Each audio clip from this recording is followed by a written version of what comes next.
on se couche sur le ventre et ensuite on se tourne. Ce qui permet en fait d'avoir accès à toute la partie ventrale de Flora, donc de faire des examens plus poussés, je vous l'ai dit, des échographies par exemple du système cardiaque, du système pulmonaire, du système digestif, voire même du système reproducteur, pour voir s'il n'y a pas un petit bébé bien dans son ventre. Les petites mamelles, qui sont au nombre de 4. Voilà. On va montrer aux autres, pour que tout le monde puisse voir. Oh là, ça glisse pas assez. Hein. On se recouche. Et on se retourne, regardez. Les petites mamelles qui vont servir en fait à allaiter le petit qu'on appelle un chiot et qui viendra au monde sur la terre ferme et qui y passera les 15 premiers jours de sa vie. Et ça c'est très bien, je pense qu'on peut applaudir bien fort notre ami Flora.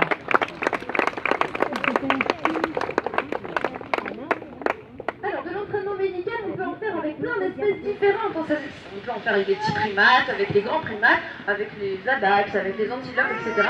Certains pas vont bien plus loin puisqu'on peut faire de l'entraînement avec des tortues, avec des requins, voire même avec des crocodiles. Et on va maintenant demander à notre amie Flora d'aller toucher le ballon orange que vous voyez au-dessus du bassin. Oui, Marie-Laure, nous allons demander à Flora de nous faire l'exercice du jump. C'est un mouvement que l'otarie utilise naturellement dans son environnement naturel afin de monter sur des parois rocheuses pour se protéger des prédateurs, des orques et des requins, pour y mettre bas ou pour s'y reposer tout simplement. Alors Flora, il faut savoir que l'otarie peut sauter à environ 2,50 m. Le ballon est actuellement à 2 m. Flora n'a pas encore la musculature et la souplesse qu'il faut pour sauter à 2,50 m. Donc là, nous allons sauter à 2 m, mais elle le fait très très bien. Un peu plus. On y va? Tu demandes, Flora? Attention les yeux, ça va aller très vite. C'est très bien, ça, on peut l'applaudir. On va du coup lui donner une petite récompense. Elle va nous saluer, on peut l'applaudir, elle va rentrer dans son bec. Tout le travail colo qu'on peut applaudir.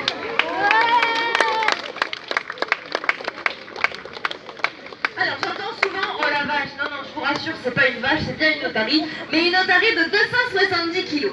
Pourquoi il est si gros? Eh bien tout simplement parce que c'est un mâle et que chez les otaries on vit sous forme de harem, c'est-à-dire un mâle pour plusieurs femelles. Et que des plusieurs femelles est forcément concurrence. Le mâle a donc besoin d'être très gros et très imposant pour défendre ses 15 à 20 femelles des différents prétendants qui voudraient lui en chaparder une ou deux. Et pour ça, il est capable de chanter. Et il va nous faire entendre sa jolie voix tout de suite, le temps qu'il monte sur le ponton, tout en grâce et en délicatesse. Allez, mes garçons.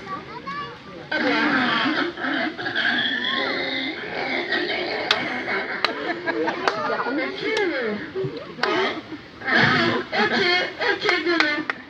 Et maintenant, ça se laver les dents, ça doit laisser des traces, non? Je t'ai vu te reculer, c'est qu'il y a une mauvaise haleine? Là, il y a une mauvaise haleine, et j'ai eu de la chance aujourd'hui, je n'ai pas eu les morceaux de hareng. Oui, c'est ça. Il a une fâcheuse tendance à se moucher sur Stéphanie ou sur n'importe lequel de ses soigneurs. Du coup, je peux vous dire que c'est pas très glamour hein, comme métier. On fait vraiment un métier sympa, mais il faut pas avoir peur des odeurs et des petites particules. On va vous montrer qu'on est capable de faire de l'entraînement médical avec une otarie de 270 kg. On va utiliser une perche, du coup. On y va, Golo? On t'attend. Une perche qui va nous permettre de le manœuvrer plus facilement, puisque vous avez vu, il est très imposant par rapport à notre ami Florent. Alors, ces exercices qu'on travaille sur le ponton, on les travaille ensuite dans la squeeze cage. C'est la caisse en métal que vous voyez sur la plage qui nous permet de faire travailler le vétérinaire en sécurité. Tout simplement parce que c'est comme nous quand on va chez le médecin ou chez le dentiste, on n'aime pas forcément. Les animaux détestent le vétérinaire. C'est celui qui fait les piqûres et c'est surtout celui qui donne les traitements qui sont pas forcément très bons. Donc pour faire travailler le vétérinaire en sécurité, on le met dans cette fameuse squeeze cage, notre gros mâle, et on peut intervenir autour de lui en sécurité. Alors si vous le trouvez très gros, sachez que c'est pas la plus grosse otarie qu'on peut trouver dans les parcs zoologiques. Golo en période de reproduction monte jusqu'à 300 kg, mais c'est le poids normal d'une otarie de Californie chez les mâles. Les mâles d'otarie de Patagonie qu'on trouve aussi peuvent faire jusqu'à 400 kg. Et l'otarie de Stellaire, un mâle peut peser plus d'une tonne. Autant vous dire que Golo, du coup, à côté, eh bien c'est un poids plus lourd. On va lui demander de revenir sur sa chaise. Attendez, on va attendre qu'il soit sur sa chaise. Voilà.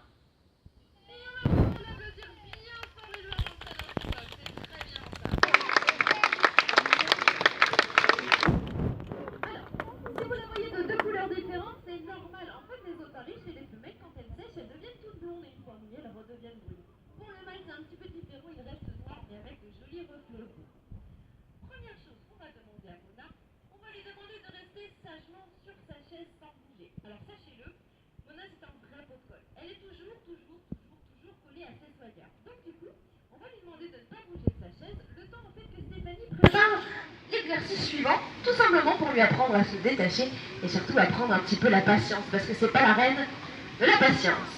Regardez, elle ne va pas lâcher Stéphanie du regard, mais elle ne va pas bouger. On va faire ça,